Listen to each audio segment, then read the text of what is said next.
조선시대 3대 서예가 하면 첫째로 안평대군을 뽑을 수 있죠. 안평대군인 이용을 뽑을 수 있습니다. 조선왕조 4대 왕인 세종의 셋째 아들이고 둘째 형인 세조 수양대군과 권력 다툼에서 밀려서 광화도로 또 유배를 했던 안평대군 이용이 첫째로 뽑히게 되고 또 한 사람을 뽑게 되면 봉자가 들어가요. 봉자가 석봉한호라고 우리 한석봉 그렇게 부르죠. 평민 중인 출신으로서 글씨 하나로 입신양명을 했던 석봉한호를 뽑을 수 있겠고 또 한 사람 빼놓을 수 없는 유명한 한 사람이 있죠. 얼마나 유명하면 여러분 잘 아실 거예요. 누구죠? 또 모르는 척 하시는 것 같아요. 추사 김정희 선생을 우리가 빼놓을 수가 없습니다. 자료를 보니까 충남 예산에서 태어나셨더라고요. 저는 거기 그 기념관이 있다고 하는데 가보진 못했지만 인터넷으로 이렇게 살펴보니까 한 번 정도는 또 가볼만 하겠다 이런 생각이 드는데 조선시대 말기 1786년 충청남도 예산에서 태어나서 서예가로 또 금석학자로 또 정치가로 실학자로 등 많은 활약을 이 추사 김정희 선생님이 펼쳤는데 이 추사 김정희 선생님의 서예 작품 중에 이런 작품이 있어요. 목지필화, 화지필실이라는 그 글씨를 쓴 서예 작품이 있습니다. 목지필화, 화지필실이라고 하는 것을 풀이해 보면 나무는 반드시 꽃을 피운다는 것이죠. 목지필화, 나무는 반드시 꽃을 피우고 화지필실이라고 하면 꽃은 반드시 열매를 맺는다.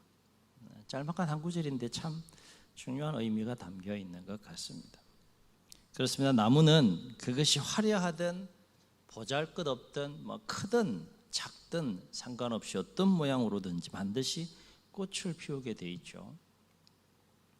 무화과, 우리 성경에 나오는 무화과 그러면 꽃이 없는 나무라 그렇게 뜻을 풀이할 수 있지만 실제로 무화과는 겉으로는 꽃이 없지만 열매 속에 꽃이 있는 것이죠.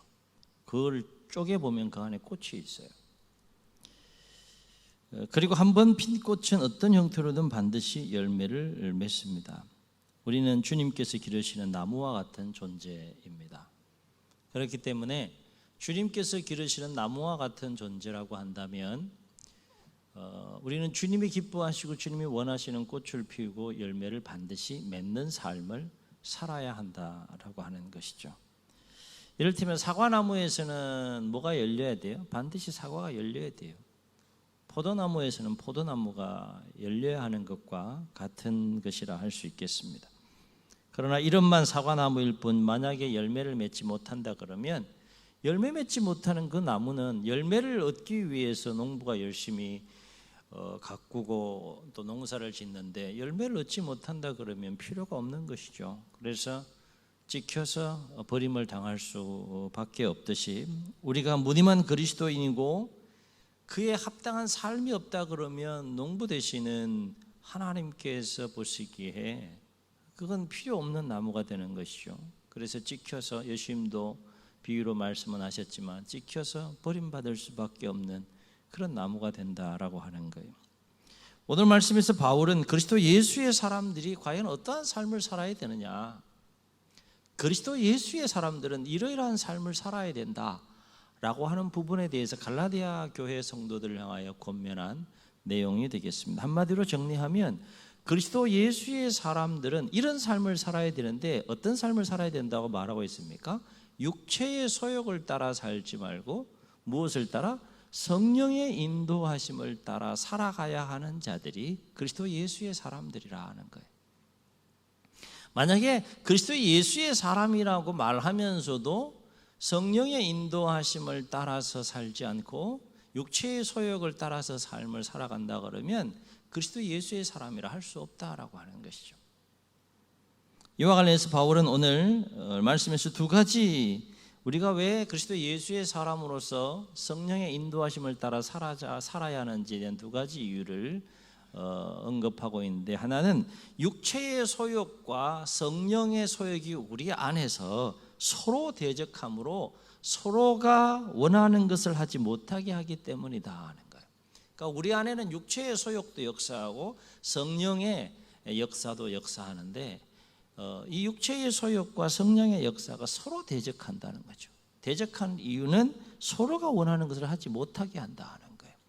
다시 말해 육체의 소욕을 따르면 성령의 인도하심을 따라 살 수 없게 되는 것이고, 성령의 인도하심을 따라 살게 되면 육체의 소욕대로 살 수 없는, 육체의 소욕을 거스리는 삶을 살아가게 되므로 서로는 서로를 대적한다는 거예요. 그래서 바울은 17절에서 이렇게 말합니다. 17절 말씀을 다시 한번 읽겠습니다. 시작. 육체의 소욕은 성령을 거스르고 성령은 육체를 거스르나니 이 둘이 서로 대적하므로 너희가 원하는 것을 하지 못하게 하려 함이니라 그랬어요. 그러므로 우리가 이 땅에서 그리스도 예수의 사람으로 살아가려면 비록 힘이 들어도 반드시 누구의 인도하심을 따라 살아야 된다는 거예요? 성령님의 역사하시고 감화하시고 감동하시고 말씀하시고 인도하시는 대로 우리가 삶을 살아갈 때 육체의 소욕을 따르지 않고 그리스도 예수의 사람으로 우리가 삶을 살아갈 수 있게 된다는 거예요. 왜냐하면 육의 소욕은 육으로 다스릴 수 있는 것이 아닌 것을 성경은 우리에게 이야기해 줍니다. 이 육의 소욕은 반드시 다스려야 되는데, 그리스도 예수의 사람으로 성령의 인도하심을 따라 살려 그러면 이 육적인 그 탐욕과 탐심과 정욕과 이 육신이 원하는 이 소욕을 반드시 다스려야 되는데, 그것은 육으로 다스릴 수 있는 것이 결코 아니라는 것이죠. 이 육적인 소욕은 무엇으로 다스릴 수 있다는 거예요? 오직 성령으로만 다스릴 수 있다는 거예요. 이 성경의 가르침입니다. 이것이 영적인 원리인 것이고, 이것은 마치 어둠을 제어할 수 있는 힘은 어둠이 어둠을 제어할 수 없는 거죠. 어둠을 제어할 수 있는 힘은 무엇으로부터 오는 겁니까? 빛으로만 어둠을 제어할 수 있는 것이죠. 육체의 소욕을 제어하는 것도 마찬가지, 성령으로만 이 육체의 소욕을 제어하고 또 육체의 소욕을 거스르면서 성령의 인도하심을 따라 살 수 있게 된다는 거예요. 우리가 그리스도 예수의 사람으로서 육체의 소욕이 아닌 성령의 인도하심을 따라 살아가야 하는 보다 본질적이고 보다 중요한 또 한 가지 이유를 사도 바울은 우리에게 말해주고 있는데, 그것은 이 땅에서 육체의 소욕대로 삶을 살게 되면 결코 하나님 나라를 유업으로 받을 수 없다는 거예요. 다시 말해 육체의 소욕대로 살면 어디 못 간다는 겁니까? 천국 못 간다는 거예요.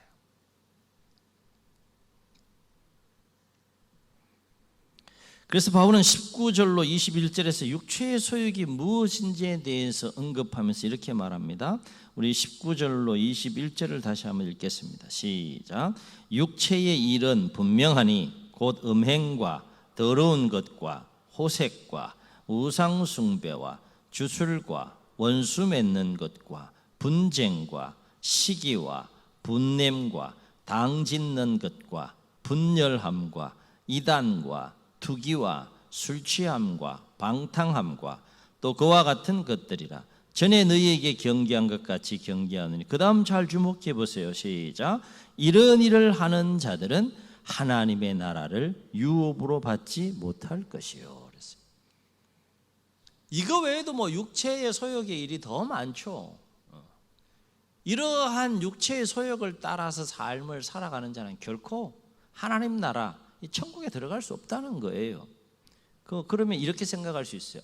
뭐 천국 못 가면 어때? 이렇게 생각할 수 있을지 모르겠어요. 교회 밖의 사람들은 뭐 당연히 그렇게 생각을 하죠. 뭐 천국이 있다, 천국 지옥이 있다, 뭐 이런 얘기조차도 뭐 싫어하고 또 귀찮아하고 고리타분하게 생각하고 오히려 그런 부분들에 대해서 거부하고 대적하는 역사들이 교회 밖의 역사들이라고 할 수 있겠는데, 뭐 천국 못 가면 어때? 이 땅에 잘 살다가 죽으면 되지, 이렇게 생각할 수 있을지 모르겠지만, 문제는 이 땅에서의 삶은 언젠가는 끝이 나죠. 그죠? 그게 뭐 조금 길 수 있고 조금 짧을 수 있는데, 이 땅의 삶은 반드시 끝이 나고, 이 땅의 삶이 끝이 나게 되면 그것이 천국이 되었든 지옥이 되었든 간에 그 삶은 영원한 삶이라는 것이 문제인 거죠. 영원한 거예요, 영원한 거.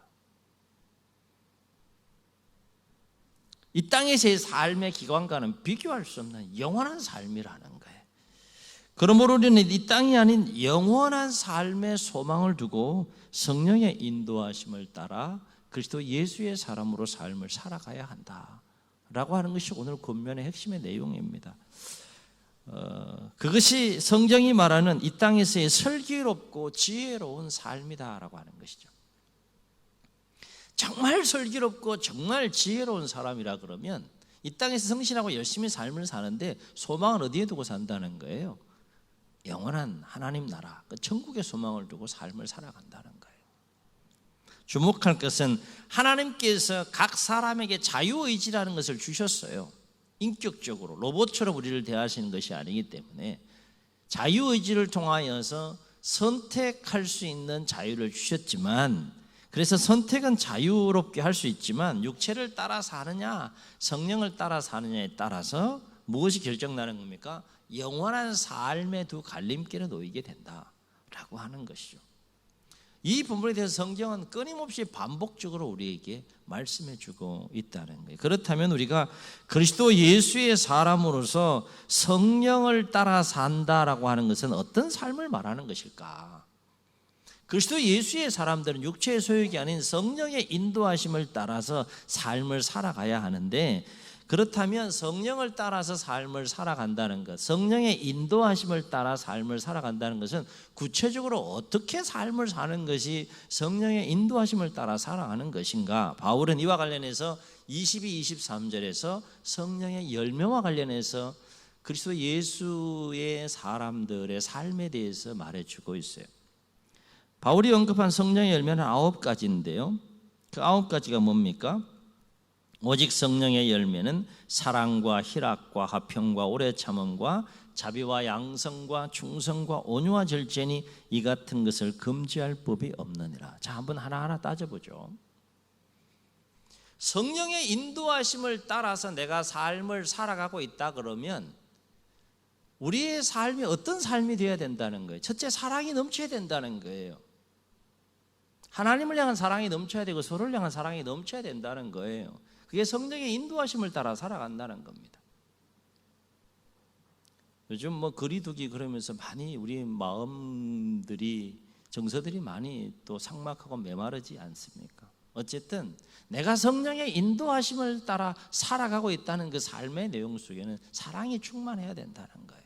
두 번째는 희락이 있어야 된다는 거예요. 기쁨이 있어야 된다는 거예요. 삶 속에 뭐 상황이 어떻든 간에 성령 안에서 성령의 인도하심을 따라 내가 삶을 살아가고 있다면 희락이 있어야 된다. 기쁨이 있어야 된다. 기쁨이.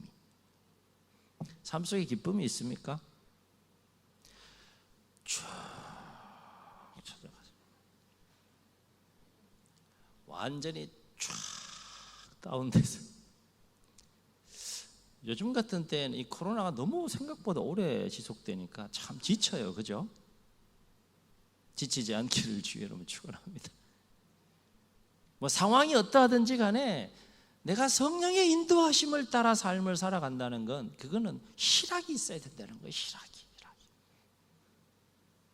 사도 바울 같은 경우는 감옥에서 찬송했던 사람이에요. 찬송. 성령이 역사하니까 가능한 거죠. 초대교회 서대반 집사님은 돌에 맞아 순교하면서도 그 얼굴이 어떤 모양이었더라? 이게 무슨 상식적으로 이해할 수 없는 거예요. 성령이 그 안에 충만히 역사하니까 가능한 거예요. 아멘. 참 이거 어려운데, 화평. 여러분 화평합니까? 우리 뭐 신년의 해 그래서 3가지 회복에 대해서 막 그 기도도 하고 그러는데, 정말 우리 공동체 안에 화평함이 있는가? 다시 말해 서로 친한가, 친밀한가, 서로 좋아하는가.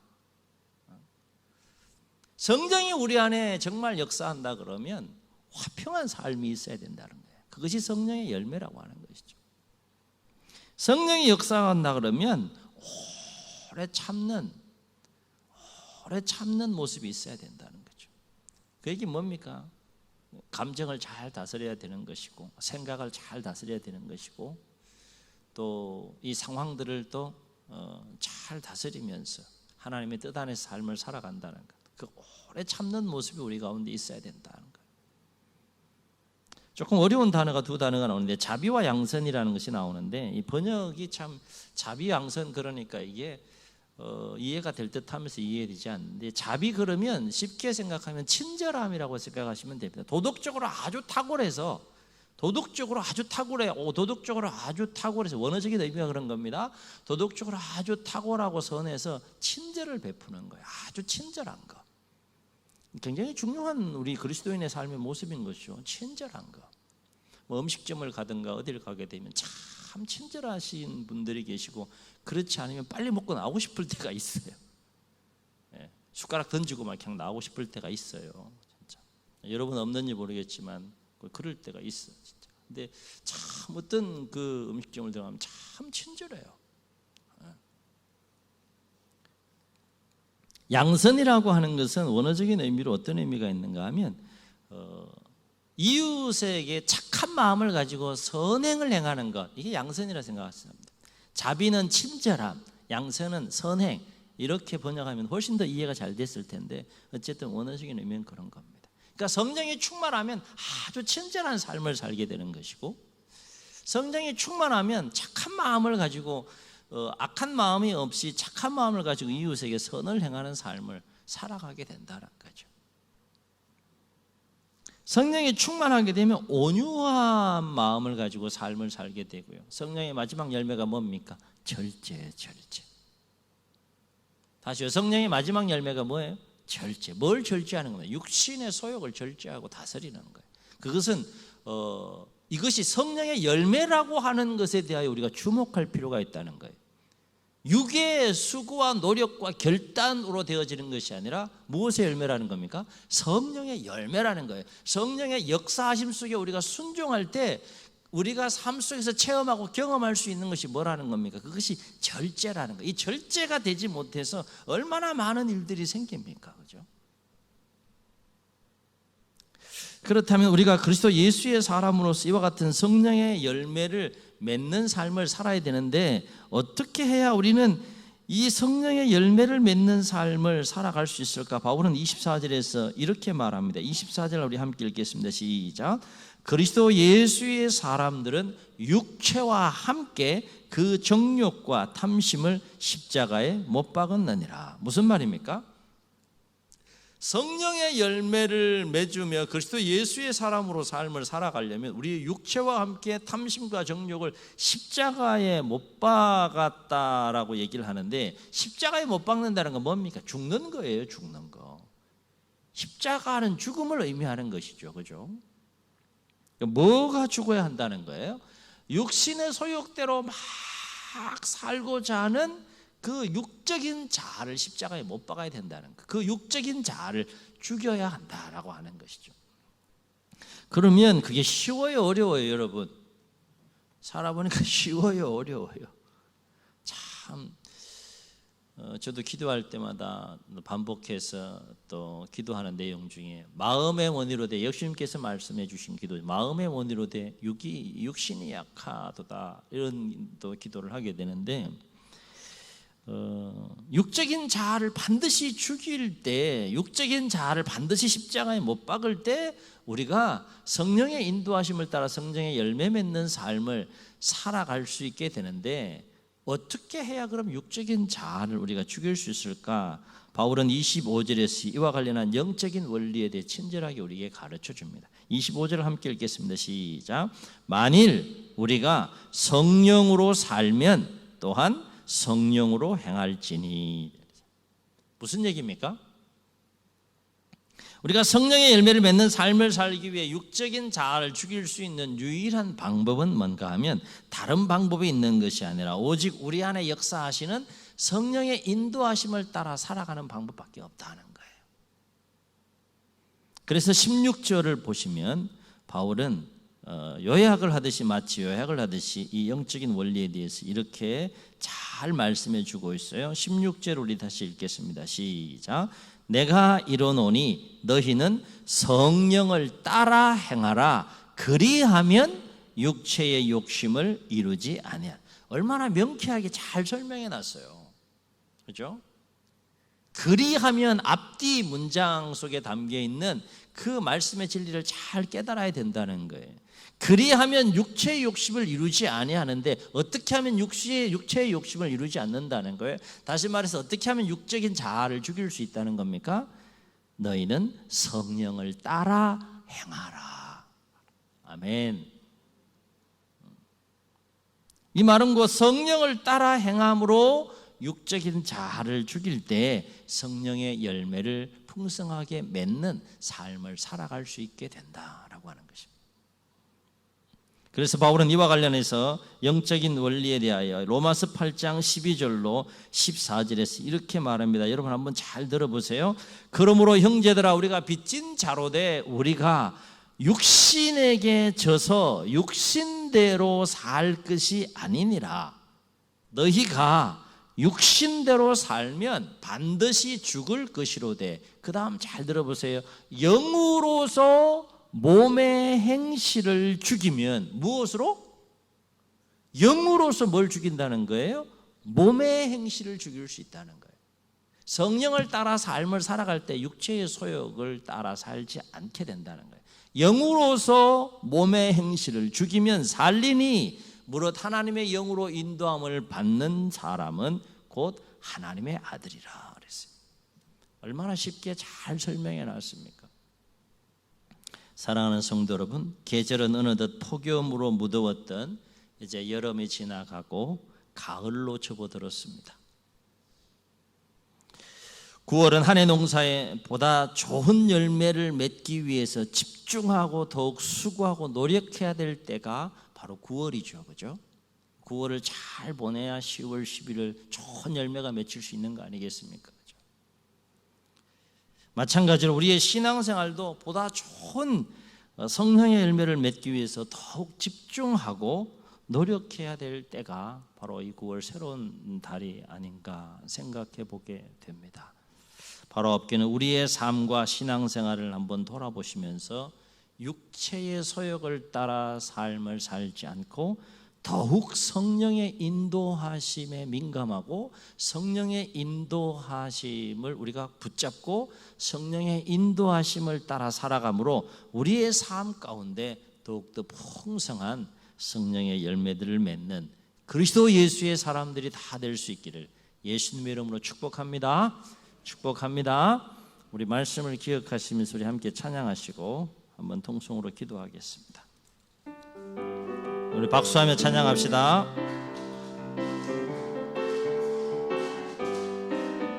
내가 매일 기쁘게 설레의 길 행함은 주의 팔이 나를 안보함이요 내가 주의 큰 복을 받는 참된 비결은 주의 영이 함께함이 아멘 아멘. 성령이 계시네 할렐루야 함께 하시네. 좁은 길을 걸으며 밤낮 기뻐하는 것 주의 영이 함께 함이라. 전에 죄에 빠져서 평안함이 없을 때 예수 십자가의 공로 힘입어 그 발 아래 엎드려 참된 평화 얻음은 주의 영이 함께 함이라 하미. 성령이 계시네 할렐루야 함께 하시네. 좁은 길을 걸으며 밤낮 기뻐하는 것 주의 영이 함께 함이라. 나와 동행하시고 모든 염려하시니 나는 숲의 새와 같이 기쁘다. 내가 기쁜 마음으로 주의 뜻을 행함은 주의 영이 함께하며 하면 아멘. 성령이 계시네. 할렐루야 함께 하시네. 좁은 길을 걸으며 밤낮 기뻐하는 것 주의 영이 함께 함이라. 세상 모든 욕망과 나의 모든 정욕은 십자가의 힘이 못을 박았네 하면 어두운 밤이 지나고 무거운 짐 벗으니 주의 영이 함께하. 한 번 더. 세상 모든 욕망과 나의 모든 정욕은 십자가의 힘이 못을 박았네. 어두운 밤이 지나고 무거운 짐 벗으니 주의 영이 함께함. 아멘 아멘. 성령이 계시네. 할렐루야 함께 하시네. 좁은 길을 걸으며 밤낮 기뻐하는 것 주의 영이 함께함이. 성령이 계시네. 성령이 계시네. 할렐루야 함께 하시네. 좁은 길을 걸으며 밤낮 기뻐하는 것 주의 영이 함께함이라.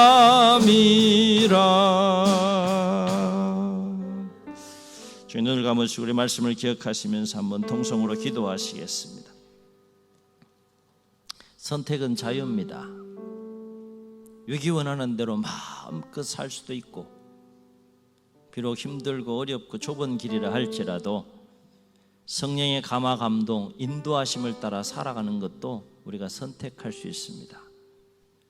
그 선택의 기회는 이 땅에서 우리가 생명이 붙어있는 그때까지 선택은 우리에게 기회로 주어지지만, 그러나 이 땅의 삶이 끝난 이후에는 이 땅에서의 삶을 가지고 우리가 선택한 삶에 대한 그 열매로 영원한 두 갈림길로 갈라서야 한다는 것입니다. 그리스도 예수의 사람들은 어떠한 삶을 살아야 하는지요? 육의 소욕을 따라 삶을 살아가야 합니까? 아니면 성령의 인도하심을 따라 삶을 살아가야 합니까?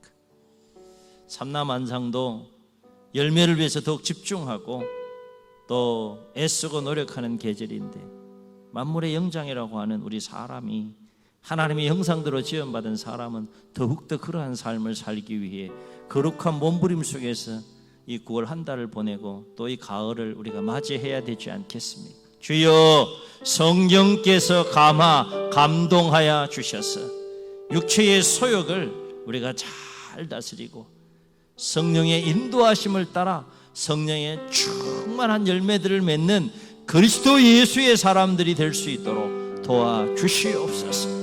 이런 마음을 가져서 말씀을 기억하시면 주님 소원 부르시고 힘있게 통성으로 기도합니다. 주여.